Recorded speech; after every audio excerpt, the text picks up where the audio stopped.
ये एक ऐसा सवाल है 2002 के गुजरात के राइट्स का कि प्राइम मिनिस्टर मोदी को चाहिए कि वो ऑफेंसिव होकर ये बताएं कि भाई मुझे तो मुसलमानों की अक्सरियत वोट देती है और ये एक रियलिटी भी है। मैं भी भारत जाता रहता हूँ साल में एक बार और मुसलमानों से मिलता हूँ वहां पे। आपने दुरुस्त कहा कि मुसलमानों को प्राइम मिनिस्टर मोदी से बहुत कम गिला शिकवा है, वो भी होगा तो सियासी लेवल का होगा, लेकिन ये जो फीड आ रही है भारत से उनके खिलाफ, इंटरनेशनल कैंपेन बन रही है, वो तो लिबरल हिंदूज हैं, तो क्या इनको कैसे समझाया जाए? ताहिर जी, आप जाएं यहाँ की मस्जिदों में, जो सूती मस्जिदें हैं उसमें वो पाकिस्तानियों को बैठने नहीं देते अपने बोर्ड ऑफ डायरेक्टर्स पे। बोले ये जितने उर्दू बोलने वाले मुसलमान है ना, इनका काम है शैतान का। हम चैन से सुख से रह रहे हैं, चाहे हिंदू हो या मुसलमान हो, जो यानी कोई बात ही नहीं करता कि वो ट्रेन जो आ रही थी उसको बाहर से ताला लगा के जला दिया, उसका जिक्र ही नहीं है किसी को। वो किसने आग लगाई थी एंड कैसे राइट हुआ, क्या हुआ, उसके बाद बॉम्बे में क्या हुआ, कितने 100 लोगों को मार दिया, यहूदियों की बिल्डिंग जो थी उसको आग लगा दी और इल्जाम किस पे लगा दिए, क्या क्या नहीं कर,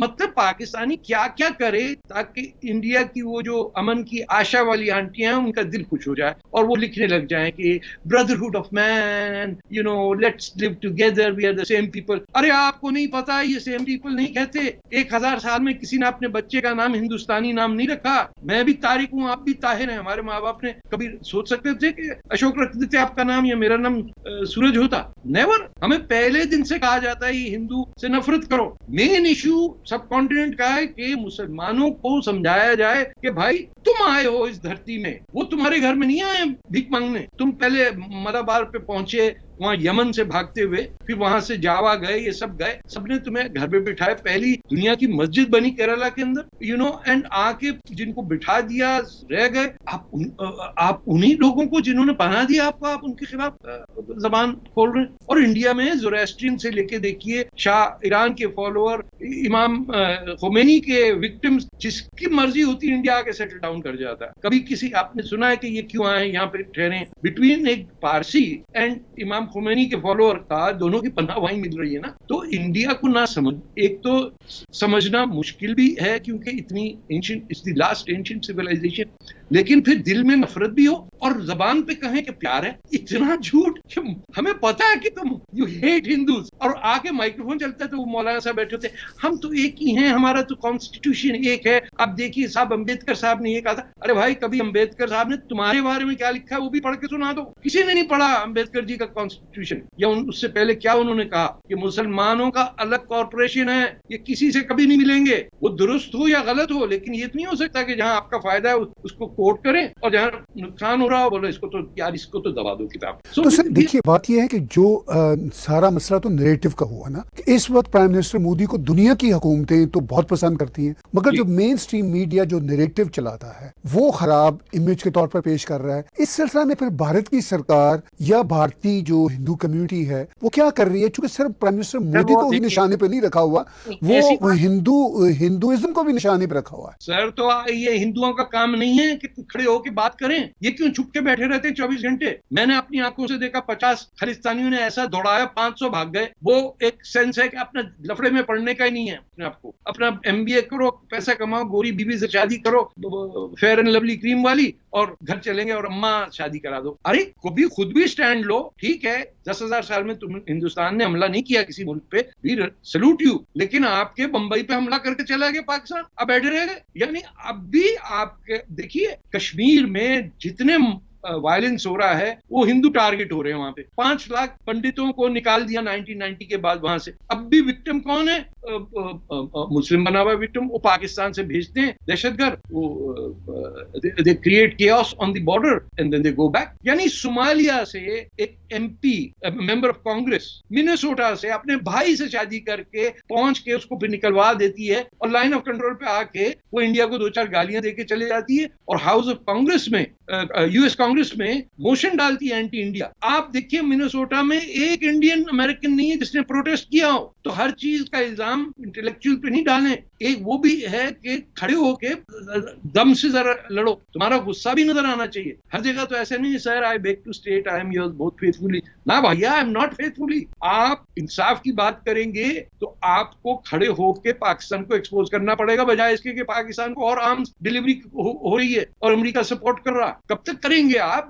नरेंद्र मोदी को अगेंस्ट बोलने में मुझे इंडिया की इंटेलेक्चुअल्स का समझ नहीं आता कि कभी तो अपने वतन का सोच के बोले ना। अब बैठे हुए एकेडमिक्स आप देखिए, जितने नरेंद्र मोदी के अगेंस्ट बात करने वाले वो सारे ऐसे नहीं है कि कोई चीन से बोल रहा है कोई, वो सब इंडियन एकेडमिक्स हैं। ये अभी एक साल पहले जो एक स्टेटमेंट आया था इंडियन एकेडमिक्स का, वो कौन? सारे पढ़े लिखे पीएचडी किए हुए सारे हिंदुस्तान से आके, वो उनको आसानी हो जाती है मोदी जी को गाली देने में, एंड कोई जवाब नहीं आता वहां से। तो सर देखिए, 5वीं बड़ी इकोनॉमी इस वक्त भारत है और दुनिया के हर मामले में इन्वेस्ट कर रहे हैं, मगर इनका कोई अल जजीरा की तरह का टीवी चैनल ही नहीं है। ना ये कोशिश भारतीय डायस्पोरा जो इतना रिच है अमेरिका में उसकी तरफ से है, ना कनाडा की तरफ से है जो भारतीय डायस्पोरा यहाँ पे है, और ना भारत से है। और मुझे तो यूं लगता है कि इनको वो मॉडर्न मीडिया की जो सिविलाइजेशन है आज के जमाने की, वो समझ भी नहीं आती। नहीं आ रही, क्योंकि 90% जो माँ बाप हैं और बच्चे हैं जो पढ़े लिखे अपर मिडिल क्लास के, वो चाहते हैं बच्चा अमीर हो जाए और बहू गोरी हो। ये मेरा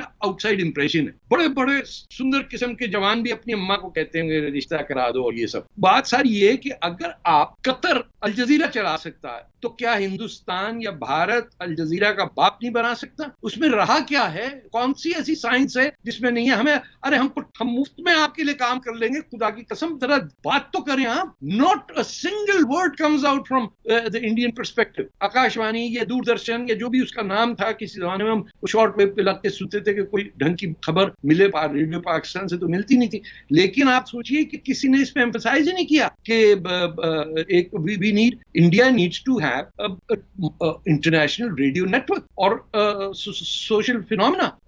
ये जैसे आजकल है, सोशल फोरम इतना फैल गया है कि टिकटॉक को ले लीजिए, सब कुछ। चाइना हर कुछ कर रहा है, चाइना खुलेआम आके बदमाशी करता है, मारता पीटता है, ये सब करके चला जाता है। और India wants to be the good well mannered student in the class होते थे ना, जिनको फिर बाद में मॉनिटर बना दिया जाता था। इंडिया की वो पोजीशन है, वेल बिहेव। व्हाई? लेकिन सर अब तो मॉनिटर भी क्लासों में उनको बनाया जाता है जो जरा डांग छोटे वाले होते हैं, जो कंट्रोल कर सकते हो। 20 साल हो गए हैं कनाडा में।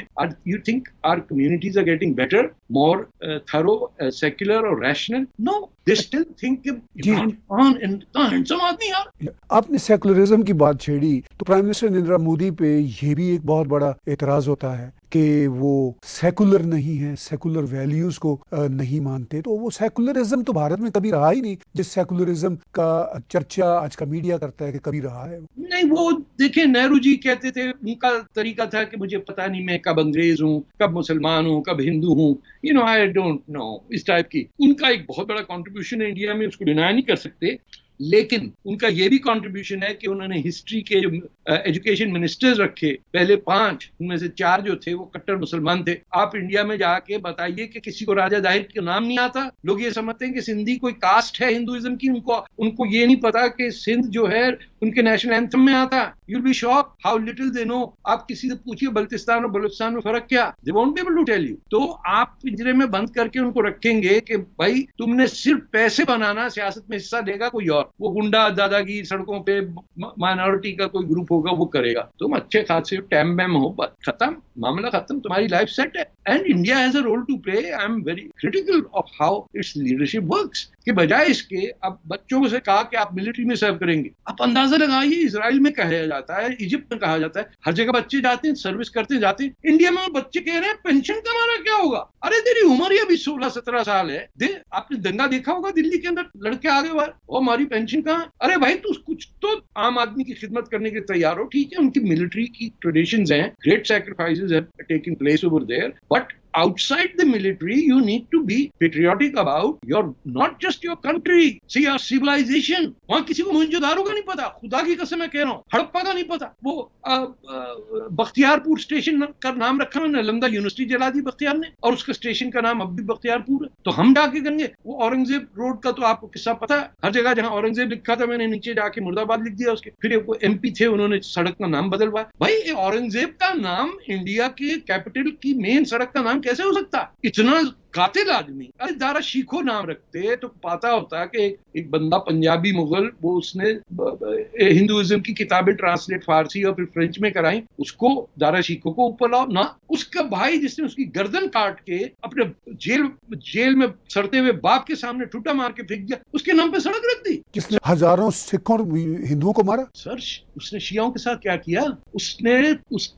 उसने ये जो मैं बात कर रहा था फातमाइन की, जो इजिप्ट से ये दाऊदी गोरा आए थे, उसके सैयदना को बुलाया, उन्होंने कहा इधर आ भाई, तूने वो इजिप्शियन कैलेंडर फॉलो करते थे जो फिक्स है। पूरी मुस्लिम वर्ल्ड में एक ही कम्युनिटी है जिसका कैलेंडर फिक्स्ड है। ये हम लोग आज तक कैलेंडर अपना नहीं फिक्स कर सके सर, बाकी जाने दें। उसको जब आके पूछा कि तूने ईद कल मनाई थी, उसने हाँ, he was called and he was forced till he died. ये औरंगजेब है, बच्चों के नाम रखते हैं हम औरंगजेब। ये मुसलमानों के साथ वो ट्रीट करते हो। आप सोचिए, सिख गुरुओं को जो मारा होगा या उनको ईंटों के अंदर धंस दिया, या हिंदुओं को जो मारा, तो हम पे क्या रहता है कि हम किसी का नाम, लेकिन मुसलमान तो रखेगा ना जब हिंदू खुद रख रहा औरंगजेब रोड। तो सर अब जो आप बात कर रहे हैं प्राइम मिनिस्टर नरेंद्र मोदी के हवाले से, और भारत का जो कॉन्टेक्स्ट रहा कि किसी को नामों का नहीं पता, राजा दाहर का नाम का नहीं पता, मगर अब prime minister Narendra Modi national level पे डायरेक्टली और इनडायरेक्टली एक अवेयरनेस क्रिएट कर रहे हैं। हाँ, चीजें पहली बार भारत में समझी जा रही हैं। तो आखिर में हमारे व्यूअर्स को ये बताइए कि ये वाला जो मामला है, इसको एक्सीलरेट कैसे किया जा सकता है? हिंदुस्तान के लोगों को, चाहे वो मुस्लिम हो हिंदू हो, उनको सच बताना पड़ेगा। सारे मुसलमानों को पता होना चाहिए कि जिन जिन लोगों के नाम से वो बड़े खुश होते हैं, उन्होंने आके माओ बहनों को यहाँ से उठा के काबुल और दमिश्क के अंदर जगह हैं जहाँ 2-2 दिनार में वो औरतें बिकती थी। उनको पता होना चाहिए कि बाबर उनका बादशाह नहीं था, Babur was a criminal. They should be clear कि ये जो टीपू सुल्तान की हम बात करते हैं, उसने क्या किया केरला के अंदर हिंदुओं के साथ। ये मैं मुसलमानों की बात कर रहा हूँ, लेकिन हिंदुओं को भी पता होना चाहिए कि वो कौन सी सिविलाइजेशन से हैं। वो गंगा जमुना तहजीब लेके फंस गए, किसी को पता ही नहीं है कि हड़प्पा और मोहनजोदारो से आए हैं वो, कि जो इंडिया नाम है वो इंडस से है, वो फारसियों से, सिंध और हिंद ये सब वहां से आया है, जिसका नाम से इंडिया बना। यानी सिंध के बिना हिंद नहीं हो सकता, और दरियाए सिंध के नाम के बगैर कहां से आ गया भाई? ये तो गंगा जमुना तहजीब। पहले मोहनजोदारो को संभालो, पहले हड़प्पा को करो, फिर वहां से बख्तियारपुर हटाओ, एंड ओपनली। इसमें एंटी मुस्लिम होने की बात नहीं है, इसमें pro such and pro India होने की बात है कि सिर्फ सच और सच बोला जाएगा। इंडिया का तो मोटो है कि ट्रुथ शैल प्रिवेल। तो हर कोई आगे चमचागिरी करके अच्छी 2-4 शेर बोल देता है उर्दू जबान में, बाकी इंडिया खुश हो जाता है। ऐसे अरे बाप रे, बड़ा पढ़ा लिखा आदमी उर्दू में शायरी करता है, बाकी लोग वाह वाह वाह करते हैं। आप उसमें कुछ भी गालियां दे दें इंडिया को।